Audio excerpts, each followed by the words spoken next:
ये नहीं हो सकता। मेरी सोने जैसी फसल राख हो गई, सब बर्बाद हो गया।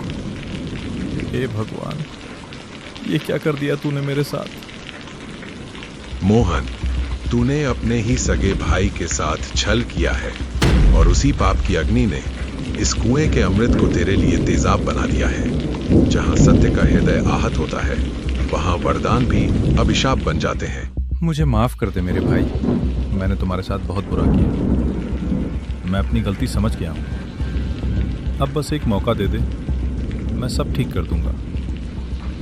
आखिर क्या था उस रहस्यमयी जादुई कुएं का राज, जिसने देखते ही देखते पूरे रामपुर गांव की किस्मत बदल दी।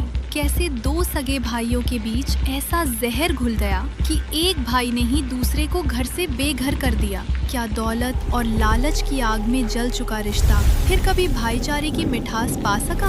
और क्या सच में उस जादुई कुएं में कोई ऐसी शक्ति थी जो इंसान के दिल का असली चेहरा दुनिया के सामने ले आती थी? सच, रहस्य, विश्वासघात और भावनाओं से भरी रामपुर गांव की ये दिल को छू लेने वाली कहानी, दो भाई और जादुई कुआं। भारत के आंचल में बसा एक छोटा सा खूबसूरत गांव रामपुर, जहां सुबह किसी अलार्म से नहीं बल्कि चिड़ियों की मीठी चहचहाहट से होती थी। इसी गांव में रहते थे दो सगे भाई, मोहन और सोहन।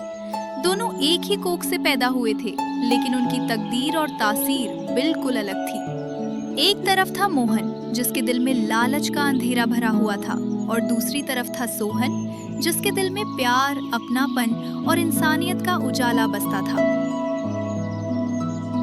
हे भगवान, आज के इस दिन को सबके लिए शुभ बनाना, हमारे गांव पर अपनी कृपा बनाए रखना। सुबह सुबह सोहन भगवान की पूजा करके अपने भाई मोहन के पास गया, लेकिन मोहन उस समय अब भी गहरी नींद में सो रहा था।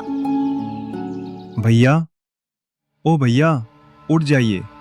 देखिए सूरज कहाँ आ गया है, और आज खेत में खाद भी डालनी है और बैलों को चारा भी डालना है।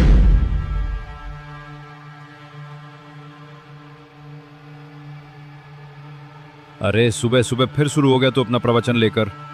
कितनी बार कहा है कि मेरी नींद मत खराब किया कर। अब जा यहाँ से, मुझे सोने दे। लेकिन भैया, अगर हम सही समय पर खेत नहीं पहुंचे तो धूप तेज हो जाएगी, फिर काम करना बहुत मुश्किल हो जाएगा। तो किसने कहा था तुझे मेरा इंतजार करने को? सारा काम तुझे ही करने का शौक है ना? जा मर खप जा खेत में। मुझे जब जाना होगा मैं खुद आ जाऊंगा। और हाँ, मेरे हिस्से का नाश्ता ढक कर रख देना।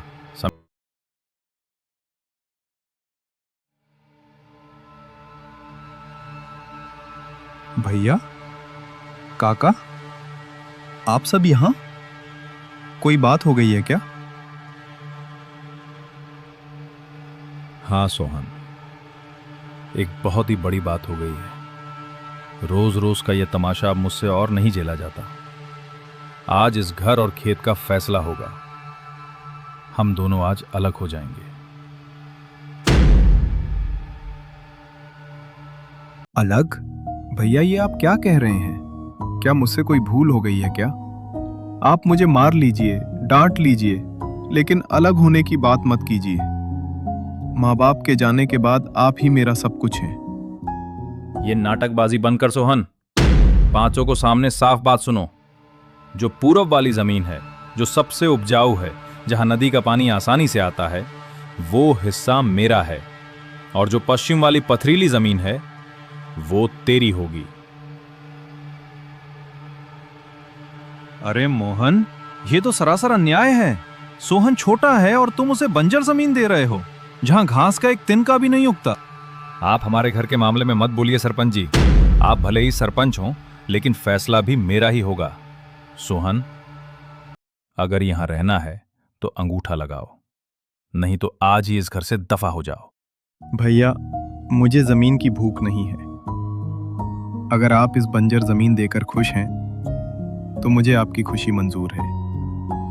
मुझे सिर्फ आपका साथ और प्यार चाहिए।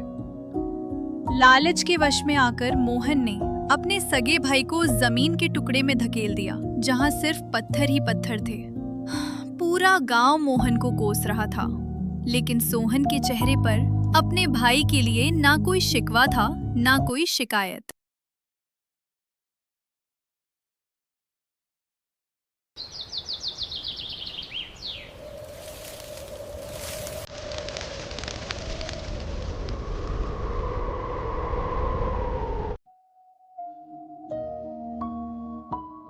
नहीं, ऐसा नहीं हो सकता। मैंने सबसे अच्छी जमीन ली थी। मैंने कितना महंगा बीज डाला था, सब जलकर राख हो गया। मैं पूरी तरह बर्बाद हो गया। उधर सोहन अपनी जमीन पर खड़ा था। उसकी फसलें पूरी तरह सूख चुकी थी, लेकिन उसके चेहरे पर निराशा का नामो निशान तक नहीं था। वो कुदाल उठाता है और पूरी मेहनत से बार बार जमीन खोदने की कोशिश करता रहता है। हिम्मत नहीं हारनी है। अगर धरती माँ ने हमें जन्म दिया है तो पालने का रास्ता भी वही दिखाएगी। मुझे मेहनत करते रहना होगा। सोहन लगातार गहरी खुदाई करता रहता है। वो काफी जगह तक जमीन खोद चुका था और खोदते खोदते अचानक उसकी कुदाल किसी बहुत ही कठोर और अजीब सी चीज से टकराती है। अरे, ये क्या है? ये तो पत्थर की आवाज तो नहीं लग रही। क्या यहाँ कुछ छुपा हुआ है? जैसे ही सोहन थोड़ा और खोदता है, उसे पत्थरों से बना एक बहुत बड़ा गोल ढक्कन दिखाई देता है। उस ढक्कन पर अजीब तरह के चमकीले संकेत बने हुए थे, जो उसे और भी रहस्यमयी बना रहे थे। ये तो एक बहुत ही पुराना कुआं लग रहा है, लेकिन इसके ऊपर ये जादुई लिखावट कैसी है? ये क्या रहस्य छुपा हुआ है यहाँ? सोहन डरकर पीछे हट जाता है। तभी वहाँ रामू काका और गांव के कुछ लोग भी पहुंच जाते हैं।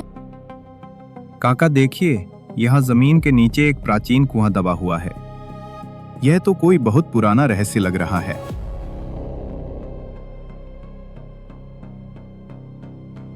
ओह मेरे भगवान, यह वही कुआं है जिसके बारे में हमारे परदादा कहानियों में सुनाते थे। कहते हैं यह कुआं सदियों पहले लुप्त हो गया था, क्योंकि इंसानों के दिलों में एकता की जगह ईर्ष्या और लालच बढ़ गया था।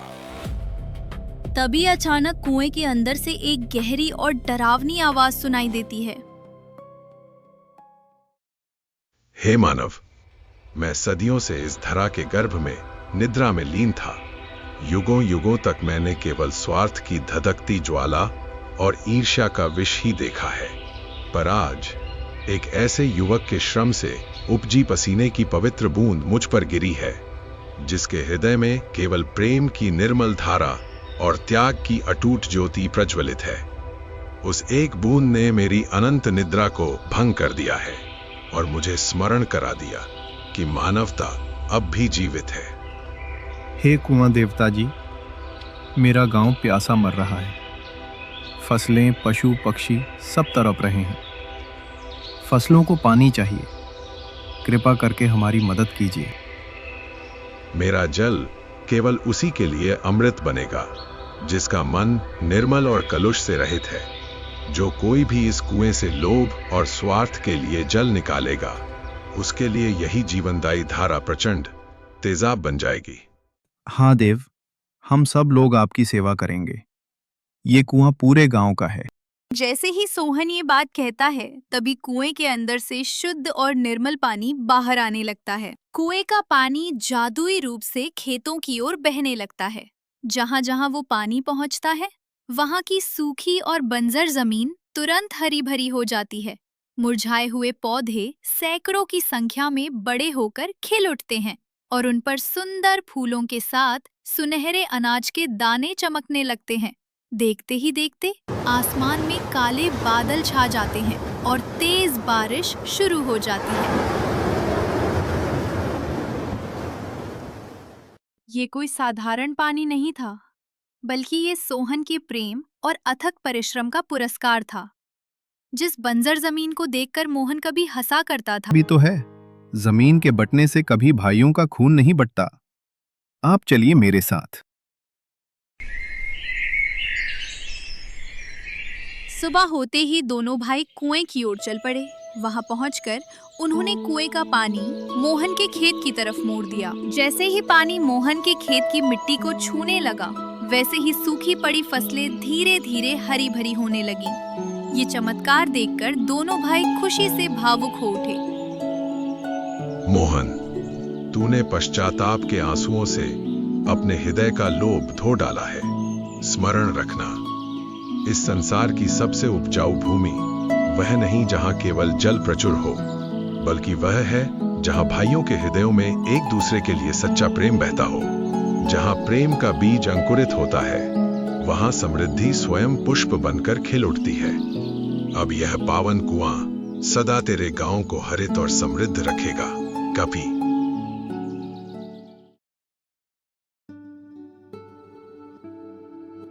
धन्य है रामपुर की धरती और धन्य हैं ये दोनों भाई। आज सोहन के प्रेम और मोहन के सुधार ने हमारे गांव को स्वर्ग बना दिया है। आज से ये जमीन मेरी नहीं बल्कि सोहन की है। और ये जादुई कुआं हमें यह याद दिलाता रहेगा कि दुनिया में प्यार से बड़ा कोई धन नहीं है। मेरे प्यारे दोस्तों, ये कहानी हमें ये सिखाती है कि जब इंसान लालच की अंधी दौड़ में डूब जाता है तो वो अपने अपनों को खो देता है और अंत में अकेला रह जाता है। लेकिन जब दिल में सोहन जैसा प्रेम और त्याग होता है तो बंजर और पथरीली जिंदगी में भी खुशियों का एक जादुई खजाना फूट पड़ता है।